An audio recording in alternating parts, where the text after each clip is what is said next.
இலங்கை நாட்டின் ஜனாதிபதி தேர்தலுக்கான நியமன பத்திரங்கள் இன்று தாக்கல் செய்யப்பட்டன. எங்கள் என்பிபி தேசிய மக்கள் சக்தியின் சார்பாக சகோதரர் அனுரா அவர்கள் தனது விண்ணப்பத்தை இன்று தாக்கல் செய்தார். இந்த தேர்தல் செப்டம்பர் 21ஆம் தேதி நடைபெறவிருக்கின்றது. எனவே அந்த தேர்தலில் பிரச்சார நடவடிக்கைகளை ஆரம்பிக்கும் விதமாக மட்டக்களப்பு மாவட்டத்திலே கல்கா தொகுதியிலே இன்று நாங்கள் அந்த நிகழ்ச்சியை பிரச்சார நிகழ்ச்சியை ஆரம்பிக்கின்றோம். உண்மையிலே இந்த நாட்டிலே சிங்களவர்கள், தமிழர்கள், முஸ்லீம்கள், மேலே, பர்கஸ் என்ற சகல இனங்களை உள்ளடக்கிய ஒரு பிரதிநிதியாக எங்கள் தோழர் அனுரா குமார் சேனாநாயக்க அவர்கள் களமிறங்கி குறிப்பாக சிங்கள மக்கள் எங்கள் பக்கம் அணி சென்றிருக்கிறார்கள். எனவே இந்த அணி சென்றால் மாத்திரம் போதாது, சிங்கள வாக்குகளை மாத்திரம் கொண்டு நாங்கள் வெற்றி வருவதாக நோக்கமல்ல. எனவே எங்கள் வெற்றியிலே நாங்கள் ஆரம்பத்திலே இருந்து போய் சகோதரர்களாக முஸ்லீம்களும் தமிழர்களும் பௌத்தர்களும் ஒன்றிணைந்து இந்த நாட்டிலே ஒரு தேசிய அரசாங்கத்தை அமைக்க வேண்டும். அவ்வாறு அமைத்தால் தான் இன ரீதியான பிரச்சனைகளுக்கு நாங்கள் விடிவு காணலாம். எனவே அந்த வகையிலே நாங்கள் ஆரம்பத்திலே இருந்து அணிகோத்து நின்று சகலரும் சேர்ந்து சகோதரர் அனுரா திசாநாயக்க அவர்களை இந்த நாட்டின் ஜனாதிபதியாக ஆக்குவதற்காக நாங்கள் கலந்து ஆலோசித்து ஒரு மாபெரும் முயற்சியை இந்த நாட்டிலே அருமையான ஒரு வாய்ப்பு கிடைத்திருக்கின்றது. 76 வருடங்களாக மக்கள் பட்ட கஷ்டங்களுக்காக தீர்வு காண்பதற்கு ஒரு அருமையான வாய்ப்பு. அந்த வாய்ப்பை நாங்கள் நழுவ விட்டோமானால் இன்னும் எத்தனையோ வருடங்களுக்கு நாங்கள் கடப்பாடுகள். எனவே நாட்டின் பொருளாதாரத்தை மையமாக கொண்டு, நாட்டின் தேர்தல் கலாச்சாரத்தை மையமாக கொண்டு இந்த நாட்டில் ஒரு பெரிய ஒரு மாற்றத்தை ஏற்படுவதற்காண்டி எல்லோரும் தேசிய மக்கள் சக்தி ஒன்று சேர வேண்டும் என்பதற்காக தான் நாங்கள் இந்த போராட்டத்தை ஆரம்பிக்கிறோம். அந்த வகையிலே இன்று நாங்கள் கல்குடா தொகுதியிலே ஓட்டமாவடி நகரிலே இந்த பிரச்சார இயக்கத்தை நாங்கள் ஆரம்பிக்கிறோம். எங்கள் முயற்சி வெற்றி பெறுவதற்கு உங்கள் எல்லோரும் ஒத்துழைப்பை நான் வேண்டிக் கொள்கின்றேன். நன்றி. அஸ்ஸலாமு அலைக்கும், வணக்கம். எனது பெயர் அகமது இர்சாட்.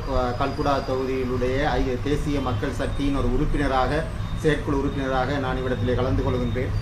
முக்கியமாக இந்த நாட்டினுடைய அரசியல் கலாச்சாரத்தை மாற்ற வேண்டும் என்று நாட்டில் எழுந்திருக்கின்ற இந்த மறுமலர்ச்சிக்கு அப்பால் புதிய ஒரு ஜனாதிபதியினை இந்த நாட்டிலே கரைகள் படியாத ஒரு கைகளை கொண்ட ஒரு ஜனாதிபதியினை உருவாக்க வேண்டும் என்பதற்காக இளைஞர் சமூகம் மத்தியில் ஏற்பட்டிருக்கின்ற இந்த மறுமலர்ச்சியின் நோக்கத்தின் அடிப்படையில் இன்று நாங்கள் கல்குடா பிரதேசத்திலும் இந்த தேர்தல் நடவடிக்கைகளை, தேர்தல் பிரச்சாரங்களை எவ்வாறு மேற்கொள்வது என்பது சம்பந்தமாக ஒரு ஆரம்பகட்ட நடவடிக்கையாக இந்த ஊடகங்களுக்கு நாங்கள் இந்த தகவல்களை வெளிப்படுத்துகின்றோம். அந்த அடிப்படையிலே எமது பிரதேசத்திலே இருக்கின்ற அரசியல் கலாச்சாரங்கள் இன்னொரு விடயங்களை மையமாக கொண்டு எமது பிரதேசத்தில் ஒரு மலர்மலர்ச்சியை ஏற்படுத்தி அதன் ஊடாக எமது புதிய ஜனாதிபதியினை உருவாக்கும் இந்த செயற்திட்டத்தில் எல்லோரும் கைகோர்த்து செயற்படுவதற்கு இளைஞர்கள், முக்கியமாக விளையாட்டுக் கழகங்களில் இருக்கின்ற இளைஞர்கள், படித்த இளைஞர்கள், பல்கலைக்கழகங்களிலே இருக்கின்ற சிந்தனையாளர்கள், படித்த சமூகம், ஒட்டுமொத்த சமூகமும் இதற்கு கைகோர்த்து எங்களுடன் ஒத்துழைப்பு தருமாறு பணிவன்புடன் கேட்டுக்கொள்ளும். அதே இடத்திலே கடந்த கால அரசியல் கலாச்சாரங்களை நாங்கள் பின்போட்டு பார்க்கின்ற பொழுது எமது பிரதேசத்திலே அனுர திசாநாயக்க அவர்கள், தேசிய மக்கள் சக்தியினுடைய தலைவர் அனுர திசாநாயக்க அவர்கள் ஜனாதிபதியாக பொறுப்பேற்றவுடன் எவ்வாறான அரசியல் திட்டங்களை முன்னெடுப்பார், அவருக்கு அனுபவம் இருக்கின்றதா அல்லது வேறு வகையான அரசியல் திட்டங்கள் இருக்கின்றன, பொருளாதாரத்தை எவ்வாறு மேற்கொண்டு செல்வார் என்பது சம்பந்தமாக பல அலசல்களும் புலசல்களும் மக்கள் மத்தியிலே தற்பொழுது கல்குடா பிரதேசத்திலே வளவந்து கொண்டிருக்கின்றன. அந்த அடிப்படையிலே நாங்கள் இதனை பார்க்கின்ற போது முக்கியமாக எமது சந்ததியினர், எதிர்காலத்திலே எமது சந்ததியினர் எவ்வாறு இந்த நாட்டிலே வாழப்போகின்றார்கள், அந்த சந்ததியினர்களுக்குரிய வேலை வாய்ப்புகள், இன்னொரு படிப்பு சம்பந்தமான, கல்வி சம்பந்தமான வேலை வாய்ப்புகள் சம்பந்தமாக நாங்கள் சிந்திக்கக்கூடிய ஒரு பெற்றோர்களாக, எதிர்கால சமூகமாக நாங்கள் இருப்போமானால் எமக்கு ஒரு ஆட்சி மாற்றம் நிச்சயமாக தேவைப்படுகின்றது. அந்த ஆட்சி மாற்றம் கரைகள் படியாத ஒரு தூய கரங்களை கொண்ட ஒரு தலைமைத்துவம் எமது நாட்டுக்கு தேவைப்படுகின்றது. அந்த அடிப்படையில் தான் எங்களுடைய மறுமலர்ச்சியின் ஊடாக நாங்கள் எல்லோரும் ஒன்று சேர்ந்து ஒருமித்த குரலாக அனுர திசாநாயக்க அவர்களுக்கு வாக்களிப்பதற்கு இளைஞர் சமூகம், படித்த சமூகம், அதே போன்று விளையாட்டுக் கழகங்களில் இருக்கின்ற இளைஞர்கள் புதிதாக வாக்குகள் பெறுவதற்கு, வாக்களிப்பதற்கு தகுதியுள்ள இளைஞர்கள் அனைவரும் ஒன்று சேர்ந்து ஒருமித்த குரலில் நாங்கள் இந்த போராட்டத்தில் ஒரு பங்குதாரர்களாக, இந்த புதிய ஆட்சி மாற்றத்திலே ஒரு பங்குதாரர்களாக முன்னெடுக்கப்பட வேண்டும், உருவாக்கப்பட வேண்டும் என்பதற்கு நான் பணிவுடன் எல்லோருக்கும் பணிவாக வேண்டுகோள் விடுக்கின்றேன்.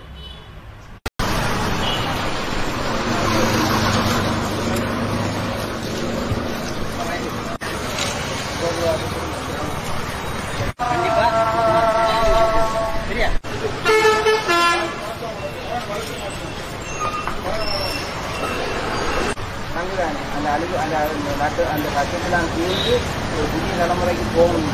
அதுதான் நான் நான் வரேன். பாட்டியை பற்றி 2 பேருக்கு தான் போட்டி அறிக்கிறேனே. ஒன்று அண்ணதா வருவார், இல்லாட்டி சஜித் வருவார் அப்படின்ட்டு இருக்கு.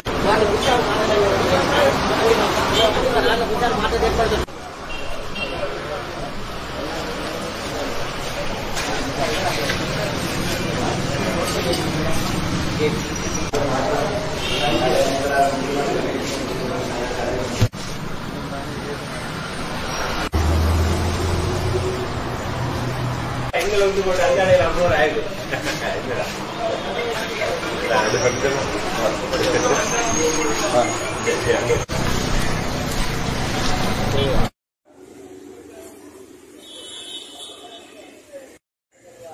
ஆரம்பெல்லாம் நாங்க பழசுல ஏமாறினாங்க. புதிய ஒரு மாற்றத்தை கொண்டு வருவோம் நாம. சரியா? மாற்றத்தை கொண்டு